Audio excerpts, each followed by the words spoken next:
इस प्रकार से भी विशेष गायन है कि जिन बहनों की शादी नहीं हो रही होती वो माँ कात्यायनी के विशेष स्वरूप की पूजा अर्चना करें तो उन्हें मनचाहा वर मिलता है।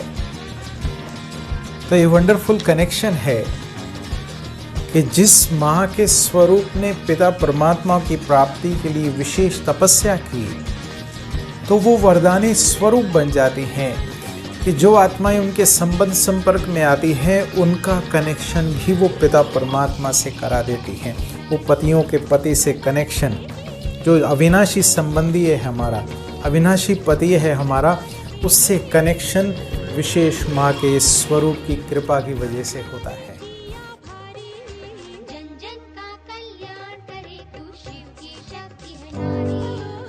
अगर हम बुद्धि की बात करें तो बुद्धि माना निर्णय शक्ति। जैसे कोई गलत काम कर जाता है तो हम कहते हैं तुम्हारी मति मारी गई थी, बुद्धि मारी गई थी, तुमने ये काम किया। तो जब हम ये ज्ञान के रहस्यों को मन बुद्धि में धारण करते हैं तो हमारी बुद्धि एक्यूरेट रीति कार्य करने लगती है, हमारे निर्णय ठीक होने लगते हैं और ठीक निर्णय के आधार पर हम ठीक कार्य करते हैं, ठीक कार्य के आधार पर ठीक संस्कार और ठीक उसका रिजल्ट, अच्छे से अच्छा रिजल्ट। तो अब मुझे आज के विशेष दिवस पर पिता परमात्मा जो ज्ञान के राज रहस्य मुझे समझा रहे हैं उनको मन बुद्धि में धारण करना माना माँ के इस स्वरूप को आह्वान करना, मन बुद्धि में धारण करना।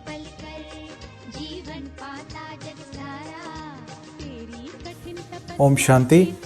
मैं आज आप सभी का स्वागत करता हूँ आज के इस विशेष कार्यक्रम में। आज हम नवरात्रि के 6वें दिवस पर माँ दुर्गा के विशेष स्वरूप माँ कात्यायनी के रूप में उनका विशेष गायन पूजन, उनका आह्वान, उनकी पूजा अर्चना हम करते हैं। तो ये माँ का वो विशेष शक्तिशाली स्वरूप है। अगर हम इस स्वरूप को विस्तार से देखें तो जैसा हमारी कथाओं में वर्णित है ऐसा गायन है कि वो माँ का स्वरूप है, माँ पार्वती का स्वरूप जो ऋषि कात्यायन को बेटी के रूप में प्राप्त हुआ और जिन्होंने बचपन से ही कठिन तपस्या की पिता परमात्मा शिव को प्राप्त करने के लिए। तो ये विशेष स्वरूप है माँ का और उन्हें अनेक नामों से भी जाना जाता है। गौरी, उमा, हेमावती, ईश्वरी, अनेक नाम है उनके। तो इस विशेष स्वरूप को देखें तो दर्शाया है, उनको 4 भुजा भी दिखाया है, 8 भुजाएं भी दिखाया है और 18 भुजाएं भी किसी किसी स्वरूप में दिखाया है। तो आप सोचिए ये वो विशेष शक्तिशाली स्वरूप है माँ का। दर्शाया है ऋषि कात्यायन जिन्होंने अनेक प्रकार के सूत्र, अनेक प्रकार के स्रोत जिनकी रचना की ऋषि कात्यायन, उनको बेटी के स्वरूप में ये माँ कात्यायनी का रूप मिला। तो अगर हम इसके आध्यात्मिक स्वरूप को विशेष रूप से देखें तो ये विशेष स्वरूप है माँ का जो वर्तमान समय ब्रह्मा मुख वंशावली बन के सृष्टि परिवर्तन के बेहद कार्य में सहयोगी बन रही है। तो वर्तमान समय पिता परमात्मा शिव स्वयं धरा पर अवतरित होकर हम सभी आत्माओं को प्रजापिता ब्रह्मा के द्वारा सभी वेदों शास्त्रों का सार सुना रहे हैं और उनकी बेटी जगदम्बा, उनकी बेटी कात्यायनी, इस स्वरूप में उनका गायन पूजन होता है। कहने का तात्पर्य वर्तमान समय शिव की पुत्री और ब्रह्मा की पुत्री विशेष रूप से जो सृष्टि परिवर्तन के कार्य में पिता परमात्मा के सहयोगी बन रही हैं, अपनी अनेक भुजाओं के साथ माना अपने सभी सहयोगी साथियों के साथ इस विशेष परिवर्तन के कार्य में।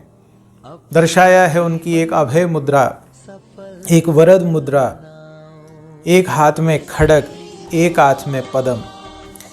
और ऐसा भी गायन है कि इस शक्तिशाली स्वरूप के द्वारा महिषासुर का विशेष वध किया गया था। तो ये वंडरफुल शक्तिशाली स्वरूप है, हमें दर्शा रहा है कि वर्तमान समय हमें अपने शक्तिशाली स्वरूप के द्वारा अपने अंदर की आसुरी शक्तियों का विनाश करना है। अब हम इसके आध्यात्मिक स्वरूप को देखें कि पिता परमात्मा वर्तमान समय हम सभी आत्माओं को सभी वेदों शास्त्रों का सार सुना रहे हैं माँ के इस स्वरूप के द्वारा। तो जैसा कि विशेष रूप से कलश की स्थापना होती है नवरात्रि की शुरुआत में, तो ये कलश माना ये बुद्धि रूपी कलश, इसमें पिता परमात्मा सभी वेदों शास्त्रों का सार टिकाते हैं। हमारी बुद्धि को पारस बुद्धि बनाकर सभी वेदों शास्त्रों का सार वर्तमान समय पिता परमात्मा सुना रहे हैं माँ के इस विशेष स्वरूप के द्वारा, जो ब्रह्मा मुख वंशावली है, ब्रह्मा की बेटी, दर्शाया ऋषि कात्यायन की बेटी। वंडरफुल कनेक्शन है ये। तो ये विशेष स्वरूप हमारे को, हमारे मन बुद्धि को व्यर्थ से, अब इस कलश में हमें व्यर्थ की बातें या नेगेटिव बातें नहीं रखनी है। इस कलश में ज्ञान की पराकाष्ठा होनी चाहिए। जो पिता परमात्मा वर्तमान समय हमें ज्ञान के गुह्य राज रहस्य सुना रहे हैं, वो हमें इस बुद्धि रूपी कलश में धारण करने हैं। ये विशेष स्वरूप है माँ का, जो अब हमें अपने मन बुद्धि में धारण करना है। तो माँ का आह्वान करना माना वो सभी वेदों शास्त्रों का सार मन बुद्धि में धारण करके उन ज्ञान के अस्त्र शस्त्रों के द्वारा अपनी आसुरी शक्तियों का विनाश करना। ये विशेष यादगार है।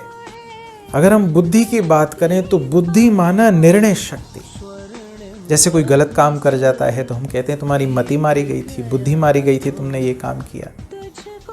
तो जब हम ये ज्ञान के रहस्यों को मन बुद्धि में धारण करते हैं तो हमारी बुद्धि एक्यूरेट रीति कार्य करने लगती है, हमारे निर्णय ठीक होने लगते हैं और ठीक निर्णय के आधार पर हम ठीक कार्य करते हैं, ठीक कार्य के आधार पर ठीक संस्कार और ठीक उसका रिजल्ट, अच्छे से अच्छा रिजल्ट। तो अब मुझे आज के विशेष दिवस पर पिता परमात्मा जो ज्ञान के राज रहस्य मुझे समझा रहे हैं, उनको मन बुद्धि में धारण करना माना माँ के इस स्वरूप को आह्वान करना, मन बुद्धि में धारण करना।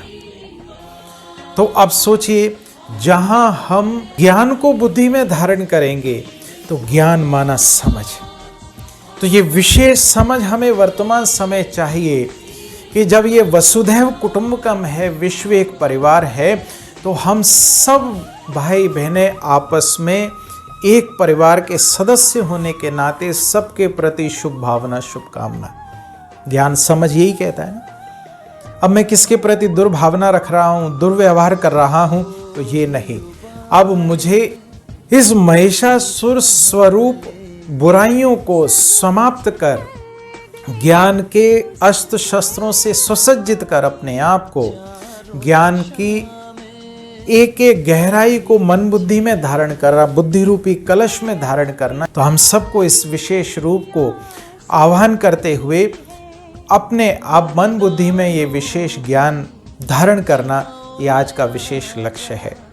तो अब एक और परिवर्तन मुझे आज के दिवस पर विशेष करना है, माँ कात्यायनी के स्वरूप को मन बुद्धि में रखते हुए। आज दिन तक हम दूसरों को सुधारने की चेष्टा करते आए कि ये समझें, ये ज्ञान को समझें, ये बात को समझें।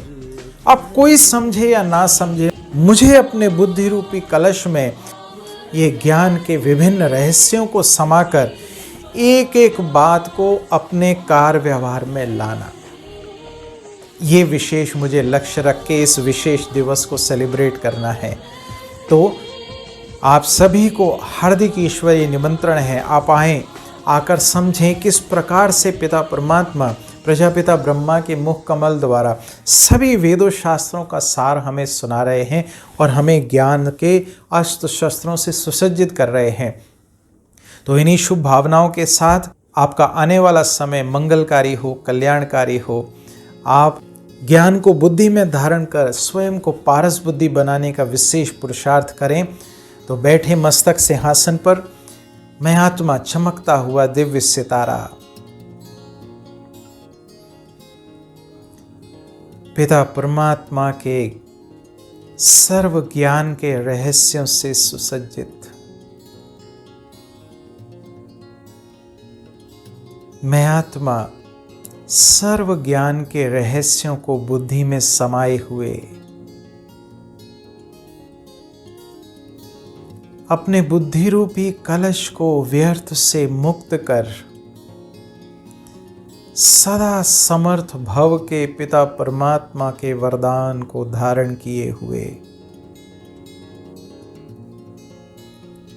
अपनी समर्थ बुद्धि के द्वारा विशेष दिव्य कर्तव्य करने के निमित्त सदा परमात्म श्रीमत के आधार पर उनके कदम पर कदम रख चलते हुए आगे बढ़ने वाली दिव्य श्रेष्ठ आत्मा मस्तक सिंहासन पर विराजमान। ओम शांति।